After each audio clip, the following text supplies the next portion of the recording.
Hello students. पिछले कुछ दिनों से वीडियोस नहीं आ पा रही थी क्योंकि कुछ नापाक लोगों की वजह से भी था प्रॉब्लम, और कुछ चैनल का इशू था, शायद चैनल पे स्ट्राइक आ गया था। तो अभी भी है क्योंकि प्रॉब्लम चल रही है चैनल्स का। तो हमने क्या किया, अभी चैनल का नाम चेंज कर रहे हैं क्योंकि कुछ और भी यूट्यूबर्स का चैनल का नाम यही है, स्टडी इजी ही। तो हम इसको अभी चेंज कर रहे हैं, स्टडी इजी से आप ये हो जाएगा टैलेंट हंट क्लासेस। यानी अभी इस नाम से आप सर्च करेंगे टैलेंट हंट क्लासेस से, तो आपको मेरी सारी वीडियोस आसानी से मिल जाएंगी। प्रॉब्लम तो है थोड़ी, फिर भी हम सोचे कि जो आपका पार्ट बचा है उसको कंप्लीट कर दें। इलेक्ट्रिसिटी का लास्ट टॉपिक था heating effect of electric current, तो उसको देखते हैं और पॉसिबल हुआ तो न्यूमेरिकल की एक अलग से वीडियोस लाएंगे। चलिए शुरू करते हैं। चलिए टॉपिक है हमारा last topic, effects produced by electric current. जैसे छोटे यूट्यूबर्स को कुछ प्रॉब्लम फेस करना पड़ता है, तो उसी का एक पार्ट था। अभी बार बार नाम चेंज करना, वीडियोस कुछ दिन के लिए रुक जाना, धीरे धीरे सब स्टार्ट आउट हो जाएगी। चलिए देखते हैं effects produced by electric current. Electric current के द्वारा जो इफेक्ट प्रोड्यूस होते हैं उनके बारे में पढ़ना है। तो इफेक्ट जो होते हैं, इससे तीन तरह के इफेक्ट्स प्रोड्यूस होते हैं।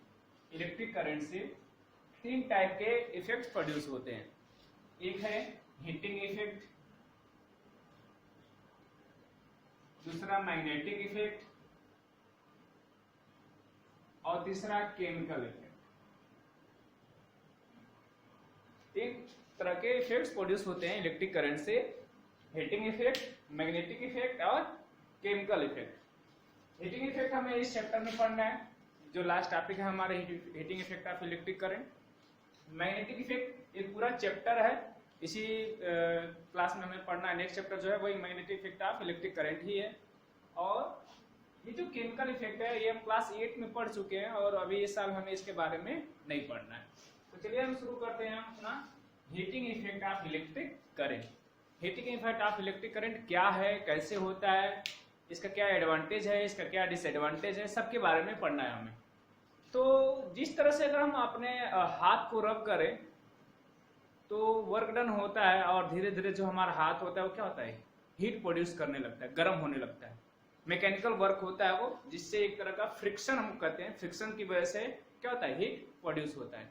तो जिस रूप में मैकेनिकल वर्क में फ्रिक्शन काम करता है, सेम वे में जब इलेक्ट्रिसिटी पास होती है तो उसमें रेजिस्टेंस होता है जो इलेक्ट्रॉन्स को फ्लो होने से रोकता है, यानी उसका विरोध करता है। रेजिस्टेंस की प्रॉपर्टी का नाम ही क्या है, property to oppose flow of electron, उसी को हम लोग क्या कहते हैं, रेजिस्टेंस। तो वह हाथ में जब हम रब करते हैं तो फ्रिक्शन भी वो क्या करता है, रब की वजह से ही, फ्रिक्शन की वजह से क्या होता है, हीट प्रोड्यूस होता है। तो सेम तरीके से जब इलेक्ट्रॉन फ्लो करता है सर्किट में और रेजिस्टेंस उसको रोकने की कोशिश करता है, तो उसमें एक दूसरी तरह की एनर्जी प्रोड्यूस होती है, जिसको हम लोग क्या कहते हैं, हीट एनर्जी। हम जानते हैं अच्छे तरह से कि एनर्जी क्या होती है, एक फॉर्म से दूसरे फॉर्म में चेंज होती है, वो लॉस नहीं होती है। तो यहाँ पे जब इलेक्ट्रॉन्स का जो इलेक्ट्रिकल एनर्जी होता है वो रेजिस्टेंस की वजह से हीट एनर्जी में चेंज हो जाता है, और जो वायर होता है वो स्लोली स्लोली क्या हो जाता है, गर्म हो जाता है। इसी को हम लोग कहते हैं heating effect of electric current. तो जो अगर हम इसके लिए फार्मूला डिराइव करें तो जो वर्क डन होगा वही इसमें क्या होगा, एनर्जी के बराबर होगा, हीट एनर्जी प्रोड्यूस के बराबर होगा। और हम जानते हैं कि W इक्वल्स टू क्या होता है, V into Q, from potential difference V equals to W by Q, therefore W equals to V into Q। So make it equation 1, and we know that V equals to IR from Ohm's law and Q equals to IT from the definition of electric current. I equals to Q by T, we know. So Q equals to I into T. Now put these values of V and Q in equation 1, then we get W equals to V equals to IR, Q equals to I into T. So it becomes I square R T, and the work done is actually equals to the heat energy produced in the circuit. So we can write it as H equals to I square R T. H means symbol to denote the heat energy. So H equals to I square R T. From this derivation we can understand three terms, that heat is directly proportional to the square of electric current. H is directly proportional to the square of electric current. Second one, H is directly proportional to the resistance. And third one, heat is directly proportional to the time taken. Heat effect produced in the circuit depends upon three terms, that is square of the electric current, resistance of the circuit, and time taken. If current flows, suppose 2 ampere current flowing in the circuit, and if you square the amount of current, the heat will be 4 times. यानी अगर यहाँ पे 2 है तो heat effect कितना हो जाएगा 4, अगर इसको 4 कर देंगे तो क्या हो जाएगा 16. यानी हीट इफेक्ट क्या होगा, उतना ही स्क्वायर के डायरेक्टली प्रोपोर्शनल में बढ़ता जाएगा, जितना ही करंट होगा उतना हीट ज्यादा क्या होगा प्रोड्यूस होगा. दूसरा, heat is directly proportional to the resistance, मतलब अगर सर्किट में रेजिस्टेंस ज्यादा है तो हीट एनर्जी ज्यादा प्रोड्यूस होगी, यानी ज्यादा उसको विरोध करना पड़ेगा, ज्यादा अपोज करना पड़ेगा. ज्यादा जब अपोज होगा तो मैक्सिमम एनर्जी जो उसकी होगी वो हीट एनर्जी में चेंज हो जाएगी, यानी रेजिस्टेंस जब ज्यादा होगा तो हीट एनर्जी ज्यादा होगी. तीसरा, heat is directly proportional to the time taken, यानी अगर करंट जितना ही ज्यादा देर तक फ्लो करेगी हीट एनर्जी उतना ही ज्यादा प्रोड्यूस होगी. सपोज करिए जब बल्ब ग्लो करता है, हीटर ग्लो करता है, तो शुरू में कम लाइटिंग होती है और जैसे जैसे टाइम बढ़ता जाता है तो उसका हीट एनर्जी क्या होता है बढ़ता जाता है, यानी heat is directly proportional to the time taken. तो हीट जो होता है वो 3 चीजों पे डिपेंड करता है, करंट पे, रेजिस्टेंस पे और टाइम पे. डायरेक्टली प्रोपोर्शनल, जैसे जैसे मतलब उनका अमाउंट बढ़ाएंगे तो हीट एनर्जी सर्किट में और ज्यादा प्रोड्यूस हो जाएगी. तो ये था इफेक्ट, जो हीट हीटिंग इफेक्ट होता है इलेक्ट्रिक करंट का, ये कैसे प्रोड्यूस होता है, ये किन चीजों पे डिपेंड करता है. इस पे कभी का न्यूमेरिकल्स भी आ सकते हैं, अभी इसको देख लेते हैं. आइए इसके बारे में देख लेते हैं कि न्यूमेरिकल कैसे आते हैं. चलिए देखते हैं न्यूमेरिकल. क्वेश्चन क्या है, पढ़ते हैं पहले. A potential difference of 250 volt is applied across a resistance of 500 ohm in an electric iron. Calculate current and heat energy produced in 10 seconds. तो हम अपने फार्मूले से इसको पढ़ते हैं एक बार कि कैसे पढ़ा जाएगा, क्या तरीका है न्यूमेरिकल को अच्छे से सॉल्व करने का. Potential difference of 250 volt is applied across the resistance of 500 ohm in an electric iron. यानी एक पोटेंशियल डिफरेंस है 250 वोल्ट का अक्रॉस 500 ओम. एक इलेक्ट्रिक आयरन है, प्रेस है, जिसमें 500 ओम रेजिस्टेंस है, तो उसमें 250 वोल्ट की करंट पास हो रही है. तो करंट की वैल्यू क्या होगी और हीट एनर्जी जो इसमें प्रोड्यूस होगी वो कितनी होगी अगर 10 सेकेंड तक करंट फ्लो कर रही है तब. यानी गिवन क्या क्या है देख लें. गिवन क्या क्या है, potential difference V equals to 250 volts, resistance R equals to 500 ohms. We have to find current I equals to question mark, heat energy H equals to question marks, time 10 second, T equals to 10 second. So let's start. Firstly, we can calculate I. To calculate I, we can use the Ohm's law. From Ohm's law, we know I equals to V by R. V equals to I into R. So I equals to V by R. And you know, it is given the value of V is 250 and the value of R is 500. Now we can solve it. 0.5 and the unit of current is ampere. So I equals to 0.5 ampere. पहला चीज जो हमें निकालना था वो हमने निकाल लिया. अब उसके बाद क्या करना है, हीट एनर्जी. तो अभी हमने देखा कि हीट एनर्जी के लिए फार्मूला क्या होता है, I square R T. Means to find heat energy we should have the value of I, the value of R and the value of T, and we have all that I, R and T. So put the value of I, R and T to find the value of heat energy produced, I equals to 0.5 या फिर 1/2, R equals to 500 and T equals to 10 seconds. Now solve it. 1/4 500 into 10. Cancel this. 125 multiply 1250. The value of H equals to 1250. So the unit of heat energy will be, heat energy की unit क्या होगी?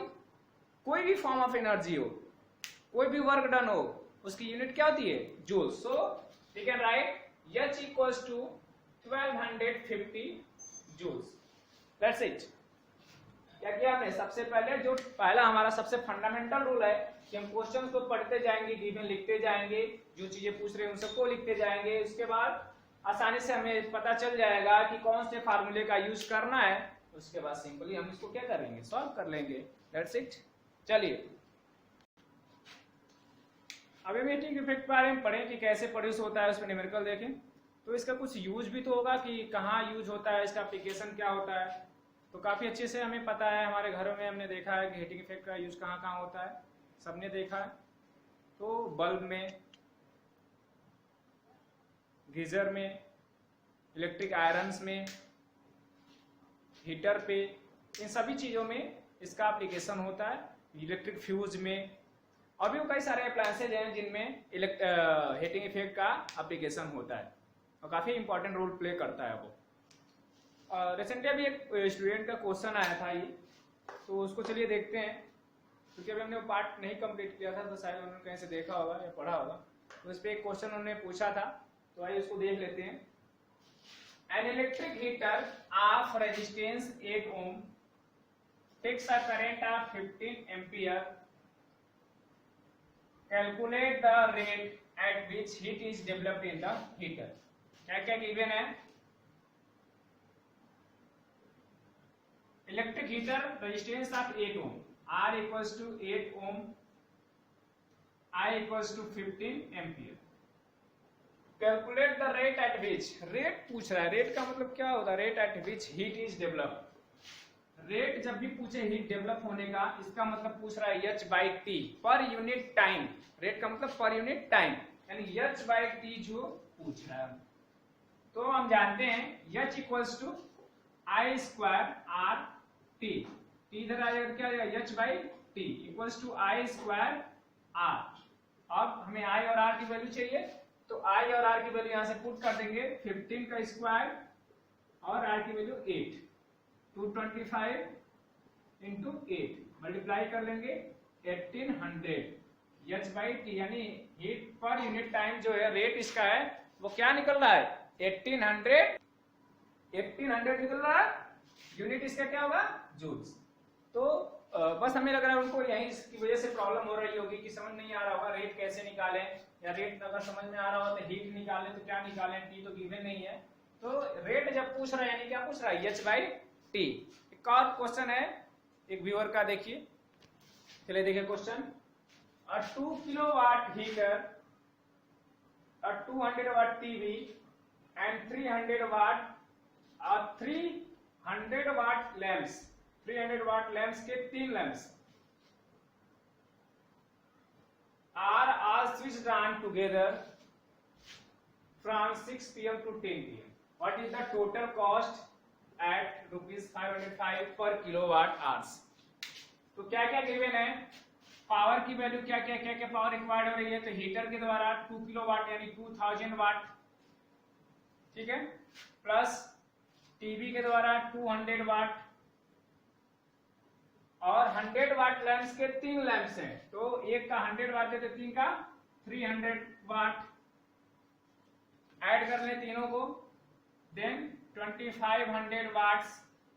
और kilowatt hour में पूछ रहा है तो इसको किलोवाट आवर में चेंज कर लेंगे. तो क्या करेंगे? 1000 से डिवाइड कर लेंगे, ये हो जाएगा 2.5 kilowatt. Are switch on from 6 pm to 10 pm. 6 pm to 10 pm कितने टाइम हुआ? 6 to 10 यानी 4 आवर्स. पूछ क्या रहा है, what is the total cost. Total cost equal to क्या होता है, energy consumed into rate of cost. तो एनर्जी को फाइंड करने के लिए हमें क्या पहले करना होगा, energy equal to power into time. और पावर कितना है 2.5 किलोवाट और टाइम कितना है 4 आवर्स। मल्टीप्लाई कर लेंगे तो हो जाएगा 10, energy equal to 10 kilowatt hours. Energy consume कितनी हो रही है, 10 किलोवाट आवर्स की हो रही है। कॉस्ट हमें निकालना है total cost. Total cost equal to energy कितना है 10 और रेट कितना गिवन है 5.5 रुपीज। तो 5.50 से मल्टीप्लाई कर लें कितना आ जाएगा 55, यानी 55 रुपीज लगेंगे इतने देर अगर एक 2 किलोवाट आवर हीटर जल रहा है, 200 वाट की एक टीवी अगर ऑन है और 300 वाट के बल्ब जल रहे हैं अगर 4 घंटे तक, तो 5.50 के रेट से 55 रुपीज इन 4 घंटे में खर्च होंगे। तो ये न्यूमेरिकल था जो कि एक व्यूअर के द्वारा पूछा गया था। तो इस तरह से ये चैप्टर समाप्त हुआ, थ्योरी सारे कंप्लीट हो चुके हैं। जो भी न्यूमेरिकल पार्ट्स है आप कमेंट करके बताइए, मेरे नंबर पे बताइए, हम उसको लेकर एक दूसरी वीडियो बनाएंगे। Thank you.